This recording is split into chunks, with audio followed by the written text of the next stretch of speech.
should be played at high volume. This should be played at high volume. This should be played at high volume. Preferably in a residential area. The following thoughts on Happy Hour do not represent Cox Media Group or its sponsoring. Anything you hear may and will be used against you. Thank you. Voted as best local podcast in Tampa Bay by the Creative Loafing. You're listening to Happy Hour. What up? What's happening? This is Happy Hour. I am your host, Ryan Hoppe, and I'm really pumped about this next guest. You can see him all this weekend at Side Splitters here in Tampa Bay. On the phone line is the one and only legendary comedian known as Jim Florentine. He is live on Happy Hour. What's up, man? What's going on, man? Dude, I really dig what you do, man. I listen to your podcast every week, and some people might think you come off mean and angry on there, but I love the rage you bring to your podcast. It's just the honest truth about everything. Yeah, I mean, I could definitely see that, people not being a fan of it, and that's fine. That's not for them. You know what I mean? But there's enough people out there that enjoy that stuff and feel the same way. I never worry about, like, I always get people come up to my show like, man, I love your podcast. My wife hates you. I'm like, all right, because she's a dick. I just always does complain. I can't take it anymore. I'm like, oh, that's cool. I never take offense to it. Well, what I love about your show, too, is nobody else talks about the epidemic that we have, which is people bragging about working out. And whenever I speak my mind about it on this show or on Facebook, everyone's like, but it's a way to motivate me. I mean, how sickening is it when everybody has to brag about it? It's not. What? It's not motivating. Well, you're just telling everybody you just worked out. You're really not. It's not. It has nothing to do with you motivating. You're not motivating yourself by doing that at all. People that do that to me are ones that are trying to overcompensate in life and fit in because they maybe didn't get along with kids growing up. So now this is their chance to brag. Like, that's what I find so great about your podcast is you just kind of expose the truth on everything going on in 2016 with social media. Yeah, I mean, because, if you just cut through it, you see what nonsense it is. It really is. You know what I mean? But some people just don't care. They're just like, hey, man, I'm just having fun. And, they just look the other way with stuff. And it's like, well, I could see through it, and I'm just going to talk about it. It's just my opinion on it stuff. If you actually just – I usually could see through the bullshit, and cut through the bullshit on most of the stuff and go, okay, where's this coming from? All right, well, what's the real meaning behind this? And it's pretty easy to figure out. Now, I asked you this when I first met you when I was trying out for Rover's Morning Glory, but I want to ask you again. Is basically all your rants just sort of the top of your head, or do you ever come up with any prep? Not really. I might come up with like a couple like ideas, like 3 or 4 things, but I pretty much I might write like a line down and just go off on it and just kind of, because that's the way it works for me better. I don't prepare it. Like on stage, obviously it's more prepared and I just rehearse it and try it. Each night and stuff to get it down. But when I do the rants, I'm like, I don't care. It's like I'm not getting instant feedback, so it doesn't matter if it takes a little longer to get to the punchline. Now, how do you come up with the ideas and the rage for the podcast? Like for me, when I come up with segments, I try to meditate or go for a walk on the beach, just a way for my mind to sort of clear up and just not think about things. For you, Jim, how do you come up with ideas for comedy and for your podcast? It's just, it all depends.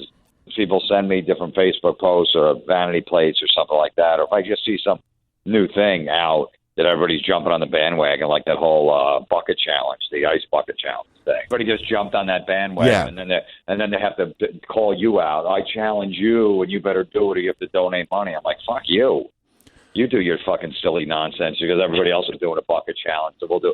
Nobody even know where the money went. Nobody even knew what the disease was. Nobody even gave a shit. They just did it because everybody else did it. Why do you think we jump on these bandwagons and we pretend we care about something, but then next month we move on? Is it us trying to fit in and act like we're cool, or do we mean well? No, it's most of the time you just act like you're cool. You just want to act like you're cool because that's what everybody else is doing. And if you don't do it, then you just sound like you're, the old bitter man or something like that, the bitter person that just can't, adjust with the times. It's like, I don't have to. Everything that comes out doesn't mean that I have to jump on that bandwagon because everybody else is talking about it, so I better. And if I don't, it just seems like I'm an angry guy. Have things always been this annoying overall, Jim, or has the thing of MySpace and then Facebook and now such sites as Twitter, has that sort of expanded things and made it worse? It expanded things, but you know what, I've always been the guy that wasn't. I never liked the most popular stuff. I remember when that sitcom Friends was on, and everybody watched it, and my guy friends would watch it. I would just make fun. I'm like, what are you watching that garbage for? It's just fucking nonsense. Something with substance, you know what I mean? Like, oh, it's funny. I'm like, at least Seinfeld was original, and it was funny, and it was edgy, and it had great characters and stuff. Friends was just fluff. How awful are these sitcoms that are out now? I mean, you have 2.5 Men that was on Big Bang Theory. I mean, Opie and Anthony once did this legendary bit where they took out the laugh tracks, and you see how awful the shows are. I mean, what is your take on these sitcoms in 2016? I mean, I didn't like them 20 years ago. So, you know, I never was one of the guys that would sit down every Thursday. I was always working, you know, doing stand-up out.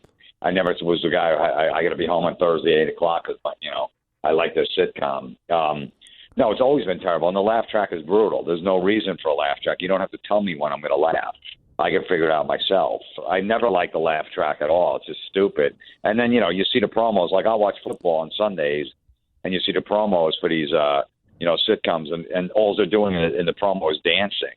Like the lines they get, like the cut, the one joke that they put in, I'm like, that's the joke? You're going to, you know, have all these football fans think they're going to tune in to, you know, a show about nerds or chicks, and this is the lame joke, and then you show them dancing at the end, and that's, you know, a guy that just lost $1,000 on the over is going to go, I got to tune in to that on Tuesday. Now, speaking of the NFL, I thought last year was very soft and very boring. Do you think there's a chance that we could see the downfall of the NFL? I mean, there was now one part of that season that I found unique, Jim. It's always going to be watered down, and it's going to, yeah, I mean, it's probably, if it didn't peak right now, it will peak soon, and then it'll slowly start fading away. Some other sport will probably take over. I mean, you know, the gambling aspect of it keeps it alive. You know, it keeps people interested in the games, but the commercials and you watch like a hockey game or even the World Cup, you know, soccer. Even last year, I was never a soccer fan, but just watching that, I'm like, I'll tune into that. I just couldn't believe how long the action went on. What it was in commercials every 4 minutes. With the NFL, it's you can't even get into the game. There's so much money in, you know, with the networks and all that stuff. Just so you see like 2 plays and they go to commercial for 2 minutes. They come back for 1 play, go back to commercial for 3 minutes. More advertising. You're completely out of the game. You can't. It's tough to even follow it anymore. Now, going back to soccer, what do you think of it? I tried real hard the last few years. Whenever we're playing, whenever USA is playing, I try real hard to watch it, dude, but it is so boring, man. There's not one part of me that likes watching a game that's 1-0, you know? You know what? I didn't mind watching it only because of that there was no commercial break. So at least it was just, not that it was that much action, but at least people were moving the whole time. Unlike, you know, even baseball, it's tough to watch a full game, you know, because it's so slow. And the football with the commercials and the interruptions, it's really tough. So for some reason, look, have I watched soccer since the World Cup last year? No. But I didn't mind it. I thought it was going to be, but let me tune in. And I was surprised that even when the ball went out of bounds, the clock kept still running and stuff. Now, there's a lot of sport fans that when their team loses, they immediately blame the refs and say it's rigged or that the refs are trying to win money by Vegas. You're a guy that speaks your mind. Is there any chance that's going on, or is that just sport fans being disgruntled? No, it could be. I mean, you know, that ref in the NFL, Donahue or whatever his name was taking money and betting. Pete Rose was doing it, so it has happened. You know, when there are similarities and weird stuff happening when, you know, you want one team to go, you know, to the finals and stuff like that. Then all the refs aren't going before. But, you know, it's pretty much the commissioner going, hey, man, you know, it'd be great if this would be a great success story. So if any calls, it's in the refs' heads, I'm sure. A lame call will ever like that, and, you know, could put the team on the goal line that could score and win. And then all of a sudden, you know, the good guy, you know, Peyton Manning's in the Super Bowl instead of the bad guy, Patriots. You know what I hate about sports, dude, that I'm really beginning to get sick of? I'll go to the gym and they'll always have the National Sports Network on. And I hate these analysts that just talk all this smack and they can never be right about sports, but they keep on spewing garbage and pretending they care about sports. What is your take on these analysts that never played a second of it? Well, I don't mind that they didn't play a second. As long as they're knowledgeable about it. But you don't need 7 guys or 6 guys on like an NFL pregame show that talk for like a minute and a half every 10 minutes on it. Do you think the Steelers are going to beat the Browns this week because Roethlisberger's not starting? It's like, it's not why. That's just fucking stupid to have 6 different guys give an opinion on that. It's just a waste of money. And you got, just 6 guys in suits, which I don't understand. Why do these analysts have to wear suits? Right. It doesn't make them, you know what I mean? We already know their arrest record off the field. Them putting a suit on TV is not going to go, I'm going to take him serious. Now, what do you think about these female sports analysts that are sort of coming on the scene? Do you think that we're being fair to them, or is there a part of us that isn't ready to accept it? Like, I'm cool with Rachel Nichols and Michelle Beadle, but I feel like a part of America isn't down with it yet, I have no problem with the female reporters at all. As long as they're knowledgeable, I got no problem with it. I watch the MLB channel, so I'm a big baseball fan, and there's always hot chicks doing the highlights. And whether they're reading off a teleprompter or not, they know how to deliver it, and they know what the fuck they're talking about. So I got no problem. As long as you know what you're talking about, then, I don't care if it's a male or a female. It doesn't really bother me. It never has. And the sideline reporters, it doesn't matter because the coaches aren't saying anything that's going to any kind of substance. Yeah, well, next – second half, we just got to make sure we don't turn the ball over. And, we got to, get our defense off the field. Wow. That was fascinating. Now, I worked in Cleveland radio for about 3 minutes, and you have a big presence in that town whenever you're in town for comedy. How happy are you for them that the Cleveland Cavaliers finally gave them a championship ring? I loved it because I got a lot of friends in Cleveland still, and I love that they did that. It's a great story. LeBron came back to his hometown and won a championship. I was rooting hard for him, and that's the first basketball game, Game 7, I watched from beginning to end, probably in 20 years. So I had a vested interest in it. It was a good story. Are you a guy that hates on basketball, or do you like it? Because for me, I'm from the Midwest. I'm a Bulls fan, so I love every second of the NBA. But there's plenty of people that just rip into it. So do you often find yourself watching basketball? Not really. I was never a big basketball fan. So, I don't really know. I can't really rip on it because I never, watched too much of it. I was more of a baseball or football guy and sometimes hockey, but not so much basketball.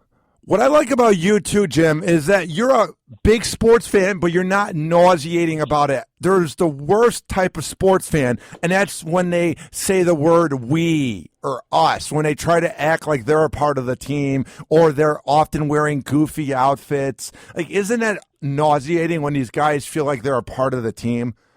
Yes, I don't like that. I have no problem going to a game, bonding. Everybody going. Like, I was trying to be in Cleveland. I was in Cleveland last weekend doing some shows, and I was trying to stay Sunday so I can be in Cleveland to watch that downtown, everyone watching at bars and stuff. I just couldn't pull it off. But I don't mind being a part of that. I got no problem with that. But, yeah, you're not on the team. There's nothing. It's just a team you root for. And when people are like, when I mention on stage I'm a Miami Dolphin fan and people boo, like if I'm up in Buffalo or New York or something like that, I'm like, why are you booing me? I go, that's just a team I picked to root for. I don't call those plays. I didn't beat your team last week. It's not my fault. I'm just an asshole fan like you, sitting at home fucking being miserable because, like, why would you call that play? Why'd you do this? Why'd you cut that guy? I'm that guy, so don't fool me.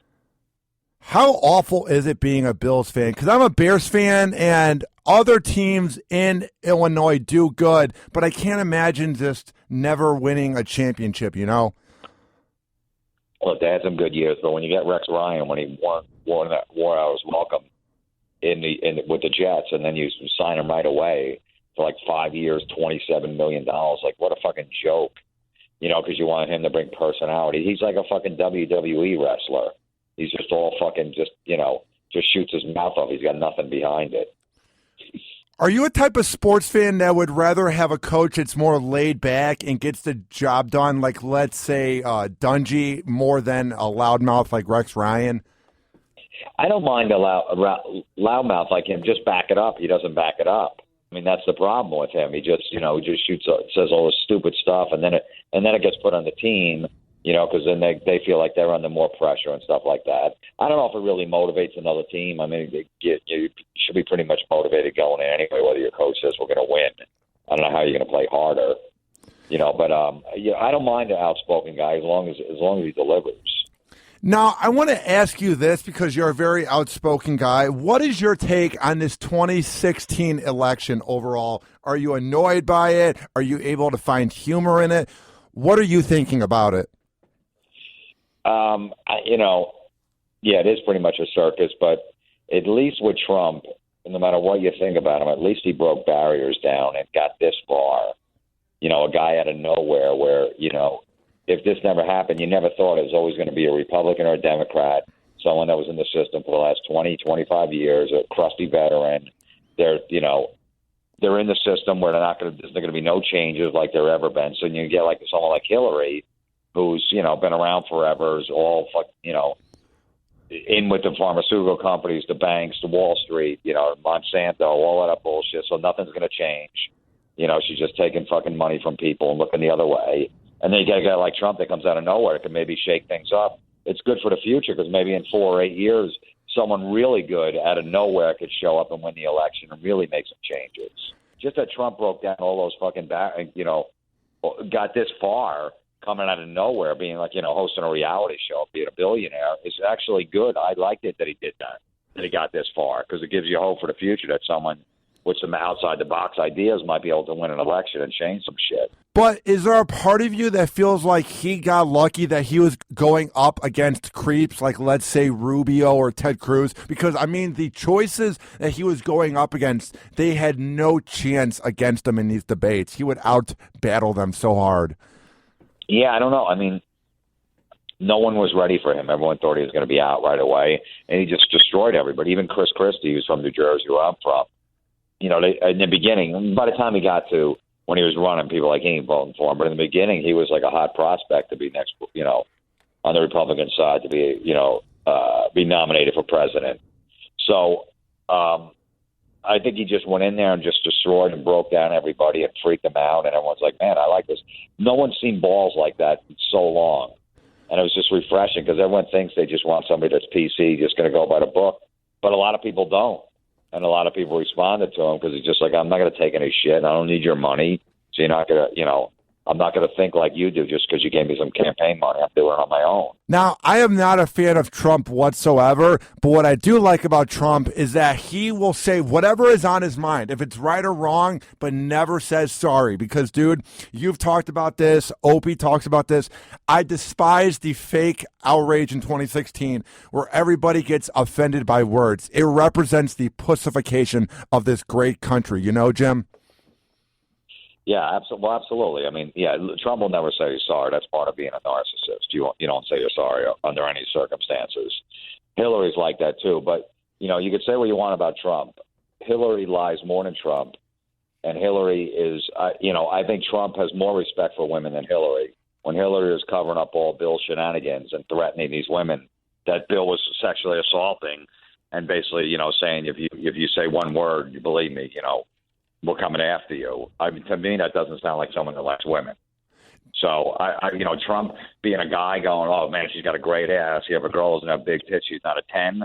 Okay, yeah, every man in the fucking face of the earth, even priests have said that. Okay, yeah, is it? Okay, so he's just being a guy. It's just like girls. Oh, my God, look at that chest. Look at that Chippendale dance. Oh, I'd fuck him. I love a body like that.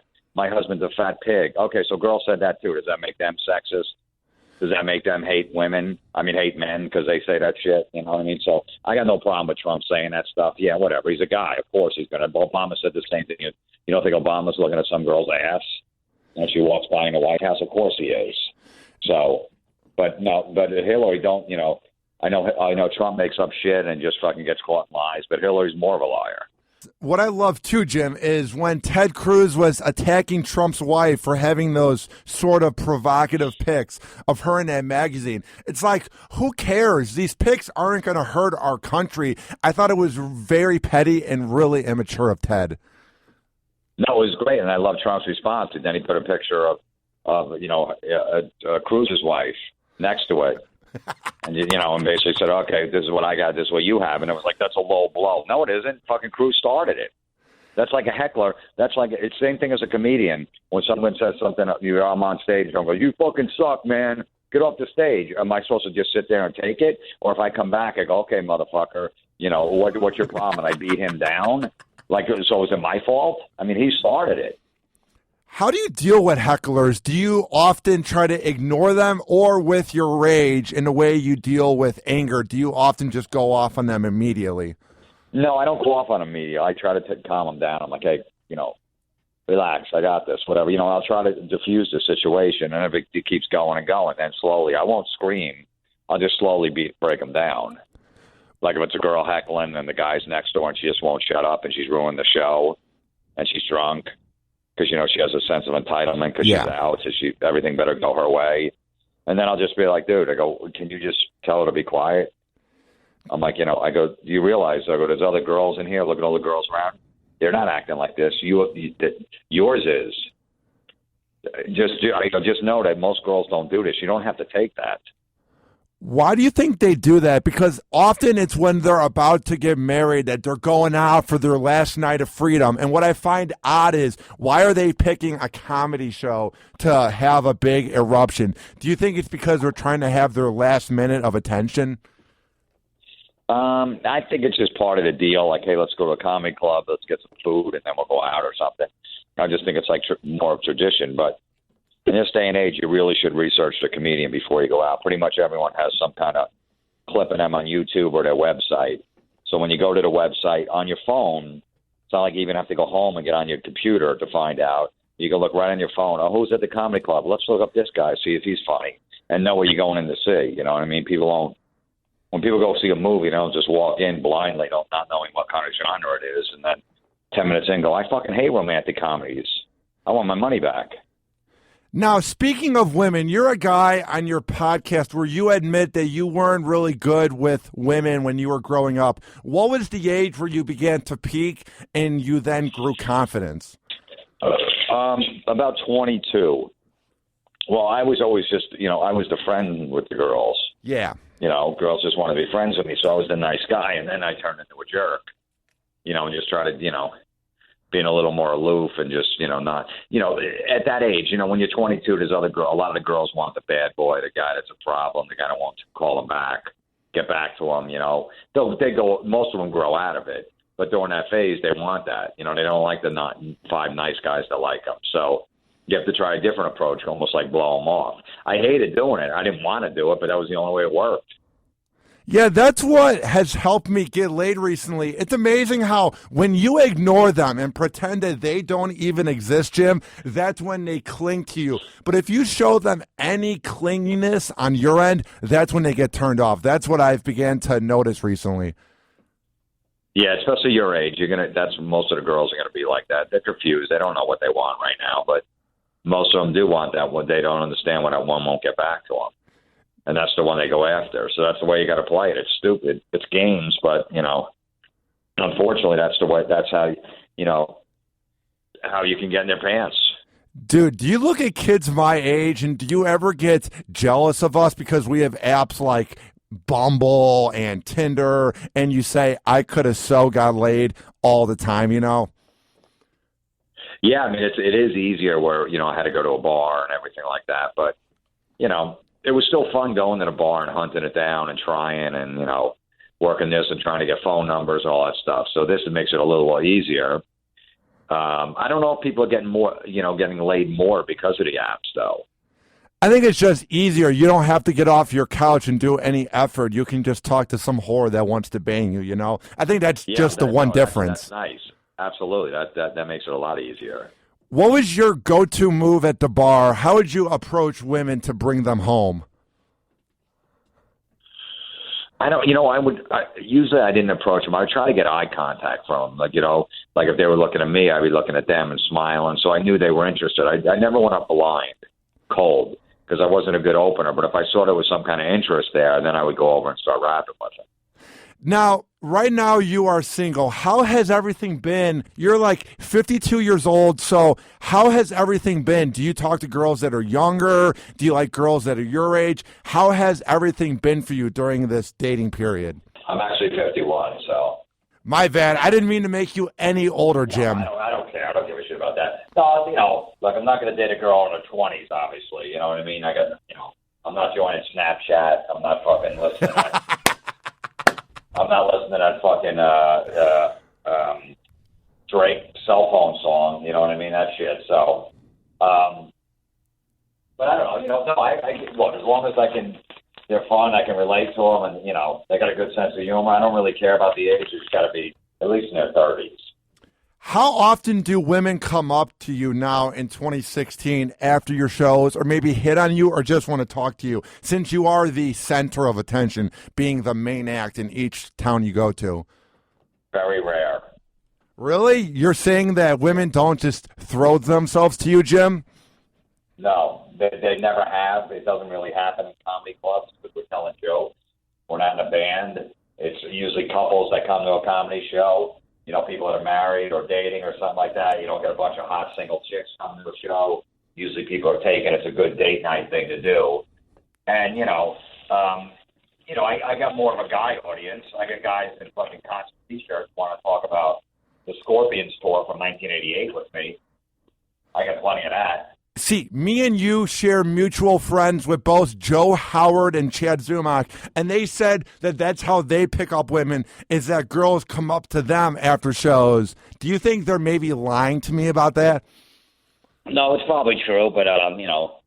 Cleveland's different. Maybe, I don't know. I don't really get it too much. I don't know what it is. Once in a while it will happen where a girl's interested, but when I was married and even in long relationships, I never looked for it, so I was never really putting myself out there. Now that I'm single, maybe I'm probably a little rusty. I don't really look for it as much. Is there any difference between being a married dad and being a single dad, or is it just the same since at the end of the day you're a dad? Well, it's pretty much the same, Nothing really different. How does your life change immediately when you find out you're going to be a dad and then the kid is then brought to this earth? How immediate is your life changed? Well, you don't even know because you're never prepared for it because it's your first time, and then all of a sudden you're like, holy shit, this is fucking insane. You're getting 2-3 hours of sleep at night, getting up in the middle of the night, you feel like, holy shit, man, am I ever going to fucking do comedy again? The first year is tough. But then after that, it gets a lot easier, and then it's fucking great, It takes up a lot of your time, but it's worth it. You just have to manage your time different, Like when I have my son, that's all I do is I'm with him. I'm not doing business. I'm not doing work. I'll do work when he's at school, and that's it. When he comes home at 3 o'clock, we hang until he goes to sleep. So it takes up a lot of your time, but then you just got to know, okay, when I have this free time, I got to go do this shit. Now, for people that might want to come see you this weekend at Side Splitters in Tampa Bay, what are you going to bring to these shows? Nothing. I bring T-shirts I sell after the show. That's all I bring. What are some of the topics that you discuss? I talk about my cock. What part? Do you talk about how it gets sucked or about how it's not? How it's not. I just fucking go up there and tell, who knows? Let them come to a show and see. Just, Well, I'm going to be at the show at 8 p.m. on Friday, and if people want to buy tickets, it's not hard. Go to sidesplitterscomedy.com, and you can click on his beautiful face to get tickets, and they are at 12938 North Dale Mabry Highway. And to call them, it's 813-960-1197. It's 813-960-1197. Well, Jim, thank you so much for coming on the show, man. You're one of my favorite comedians, and I'm not just saying that. I love how you're honest and you speak your mind, so I can't wait to see your show this weekend. Thanks, Ryan. I appreciate it. I'll see you tomorrow night. Yeah, I appreciate it. Thanks for having me on. Sounds good. And whenever you want to come on Happy Hour, you are more than welcome. Yeah, it's easier. If I could do a phone call, it's a lot easier for me. you know what I mean, in studio or whatever like that, or getting there. But yeah, phone calls work for me. So Sounds good. Keep up the good work, Jim. thanks, man. All right, talk to you later. All right. And that was the one and only Jim Florentine as he called into Happy Hour. You can go see him all this weekend at Side Splitters, as I said, in Tampa Bay, one of the best comedy clubs in this country. They got great food. They got great deals. It's a very laid-back environment. I dig the vibe. To go there, once again, it's 12938 North Dale Mabry Highway, and that's in Tampa Bay. And their phone number is 813-960-1197. That's 813-960-1197. And to get tickets online, it's sidesplitterscomedy.com. And if you're a fan of Jim Florentine and the other shows on the Riotcast Network and you want to check out my show, it's not hard. It's not rocket science. All you have to do is go to the Google Play and iPhone shop, search up Hoppe Radio, Hoppe Radio, and you can listen anywhere in the world. I've done over 150 interviews in a year. And the best part about the app is there's a cool feature where when I do the shows by myself live, where I talk about the news in my life, you can chat me. So get the app, call my voicemail when I'm not live on Spreaker. It's 856-49-HOPPE. That's 856-49-HOPPE. And tweet at me, at Ryan Hoppe Radio, and send me an email. If you want to be a sponsor or you have any critiques or comments, RyanHoppeRadio@gmail.com. Once again, thanks to Jim Florentine for coming on Happy Hour. I really appreciate it. And go see him this weekend at Side Splitters. You will not regret it. This has been Happy Hour. I am your host, Ryan Hoppe, saying peace out. Happy Hour. Happy Hour.